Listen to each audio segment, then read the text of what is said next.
가왕 조용필 스토리 3.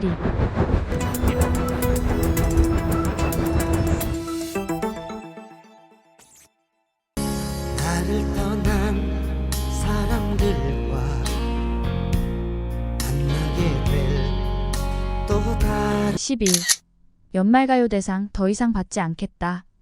조용필은 8집 발매 후 거의 1년 반 만인 1987년 5월 10일에 마도요를 타이틀곡으로 하는 9집 앨범을 발표한다. 이때부터 조용필은 전속이었던 지구레코드를 나와서 자신의 기획사인 필 기획을 만들고 직접 음반을 발표하게 되었다. 단, 발매는 지구레코드가 담당했고 LP판에 새겨진 부제는 사랑과 인생과 나였다. 조용필 9집의 첫 번째 버전은 마도요가 타이틀곡이었다. 떠나네 바다를 헤매이는 절새들처럼 마도요. 하지만 그대 발길 머무는 곳에가 더 큰 인기를 얻게 되면서 나중에는 이 곡이 타이틀곡으로 바뀌어 재발매되었다. 그대 발길이 머무는 곳에 숨결이 느껴진 곳. 그대 발길 머무는 곳에는 영화 라디오스타에서도 삽입곡으로 쓰였고 꾸준히 다른 가수들에 의해 리메이크되는 명곡의 반열에 있는 곡이다. 꿈으로 끝나지 않을 사랑은 영원히 남아. 이 앨범 속에는 가곡 떠나가는 배가 성가풍으로 편곡되어 함께 실려 있기도 하다. 어두운 물결과 지는 거센 바다로. 이 앨범에서 인기를 끈 또 다른 곡은 메탈풍의 곡인 청춘시대였는데 당시 조용필이 출연한 맥콜의 광고 배경음악으로 쓰이기도 했다. 저 하늘의 태양처럼 우리들만의 청춘시대. 하지만 이 곡은 표절 시비에 휘말렸는데 후렴 멜로디와 기타 솔로 부분이 잉베이 말름스틴의 곡 파 비욘드 더 선과 비슷하다는 지적이 일었다.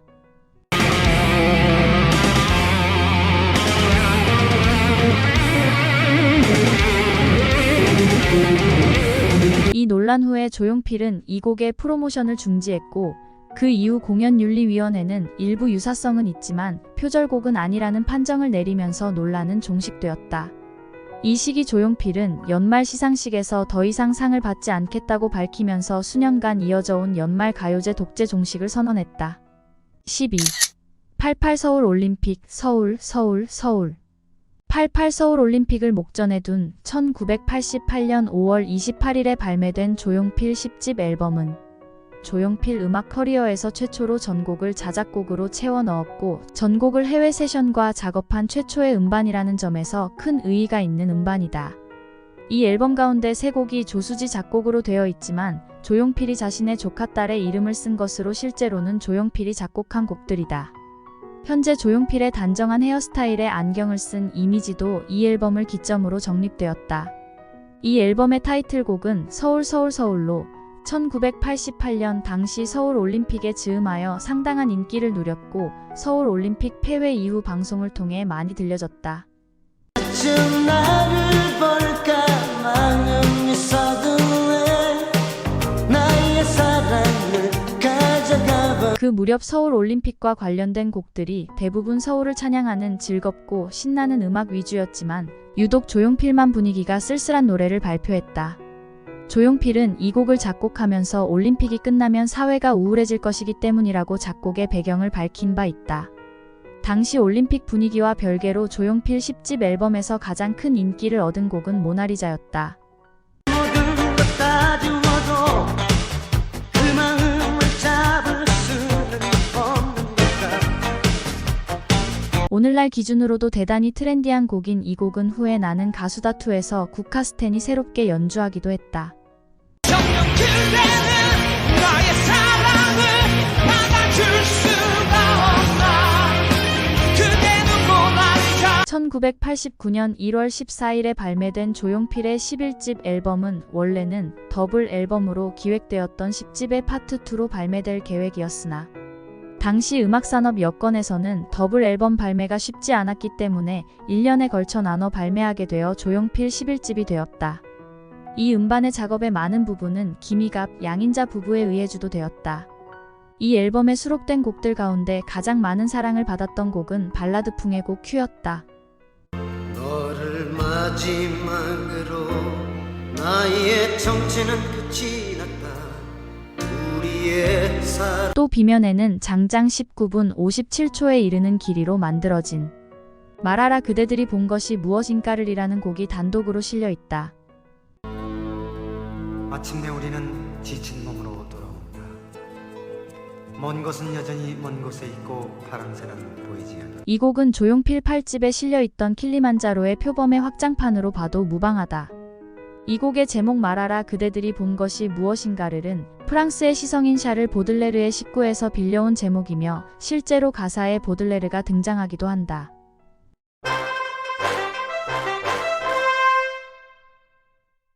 13. 조용필의 꿈. 조용필이 지구레코드에서 독립한 뒤 발매한 첫 음반인 조용필 12집은 1990년 1월에 발매되었다. 조용필이 1990년대를 맞아 그 이전과는 다른 새로운 음악적 커리어를 만들겠다는 각오가 들어있는 음반이었다. 록발라드 추억 속의 재회는 이 앨범의 타이틀곡으로 2023년 인기 드라마 웰컴 투 삼달리의 OST로 활용되었다. 지나치는 어둠 속에서 긴 머리 낯선 그 모습 이 곡은 90년대 발라드의 황제 신승훈이 그만의 감미로운 창법으로 리메이크했다. 떠나버린 날들은 이제는 사랑이라 부르지 않는 이 앨범의 두 번째 곡으로 실린 이젠 그랬으면 좋겠네는 1990년대 발라드 전성기의 시작을 알린 대표적인 곡이다. 나는 떠날 때부터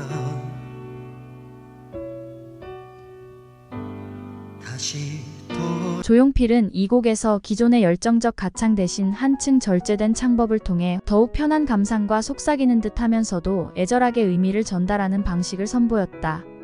역사적으로는 일제강점기의 잔재라 할 수 있는 엔카 계열 멜로디를 벗어난 발라드의 시초로 평가받는다. 이 곡은 2011년 가수 박정현이 MBC 나는 가수다에 나와 불렀고 나는 가수다 등장곡들 가운데 최고의 명곡으로 선정됐다.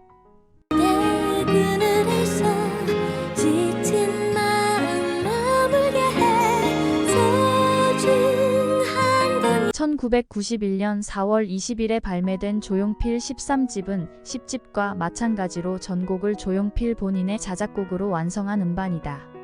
조용필이 작사 작곡한 타이틀곡 꿈은 고향을 그리는 향수를 다룬 곡이다. 화려한 도시를 그리며 찾아왔네.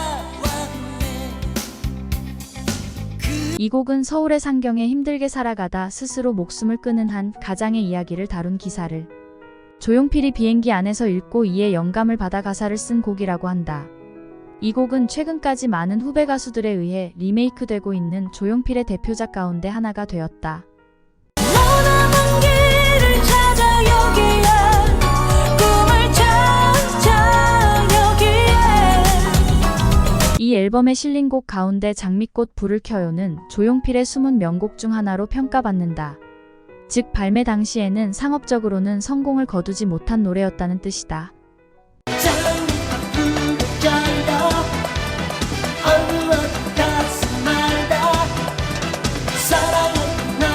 1991년에 발표된 이 곡은 타악기 음이 가득한 완성도 높은 라틴록을 소개하고 있는데 2000년 전후로 라틴록의 간판 스타 리키 마틴의 글로벌 히트곡 리빙 라 로카 비다가 국내에 소개되기까지 국내에서 라틴록은 생소한 상황이었으므로 이 곡이 발표될 당시에 대중의 사랑을 받기에는 음악적 여건이 미비된 상황이었다고 말할 수 있다.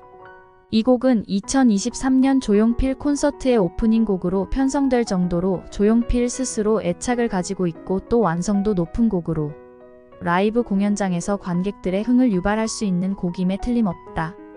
1992년 10월 1일에 발매된 조용필의 14번째 정규 음반의 테마는 이별과 고독이었다. 13집에 이어 수록된 모든 곡들을 조용필이 작곡, 편곡했다. 음악적인 측면에서는 조용필표 음악의 완성작이라는 평가를 받지만 방송활동의 빈도가 줄어들고 공연 중심의 활동 때문에 전작들에 비해 대중적 사랑은 그리 크게 받지 못한 앨범이기도 하다. 이 앨범의 타이틀곡은 슬픈 베아트리체였다.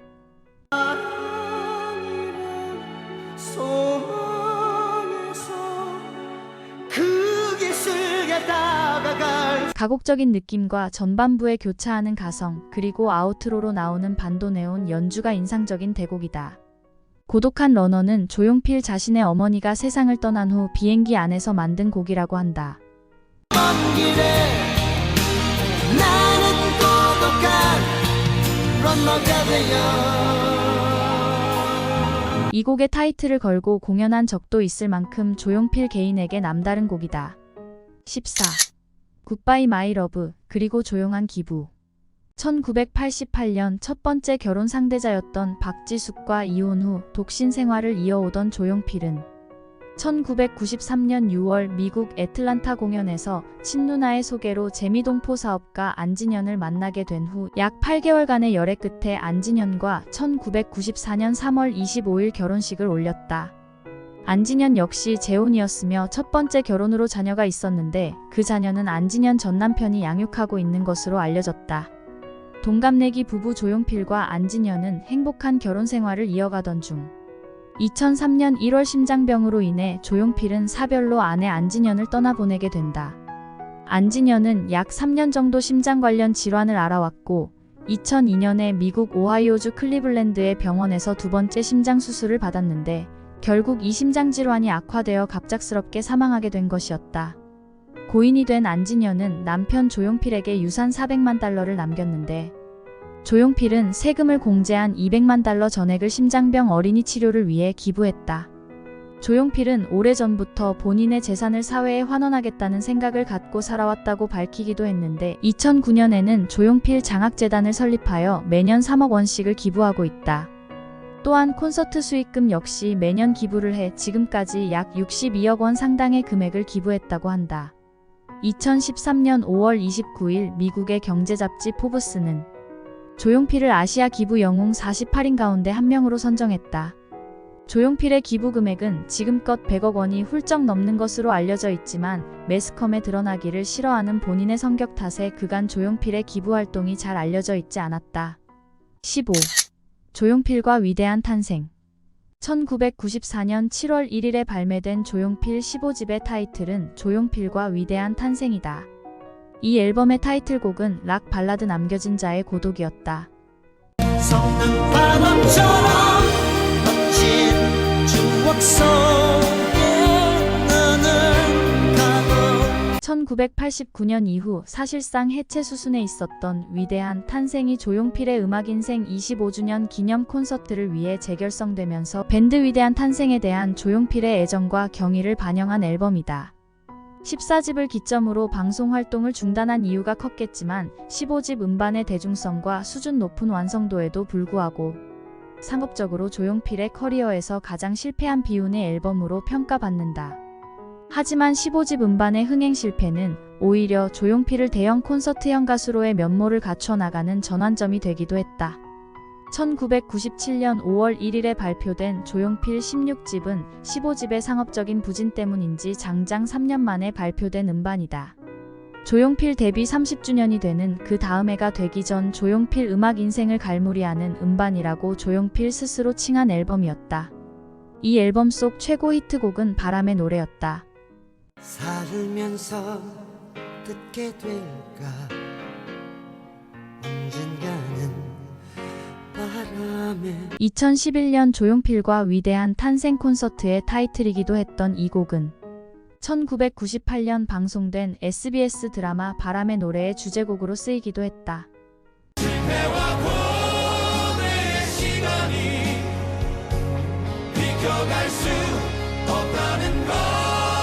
이 곡은 후에 다른 많은 아티스트들이 커버하고 또 그 커버 버전들도 크게 사랑을 받는 조용필 음악사에 있어 빼놓을 수 없는 대표곡 중 하나가 되었다.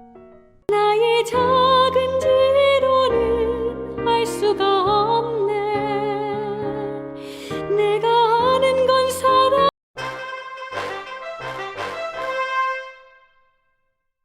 재미있는 조용필 스토리는 조용필 스토리 최종편에서 계속됩니다.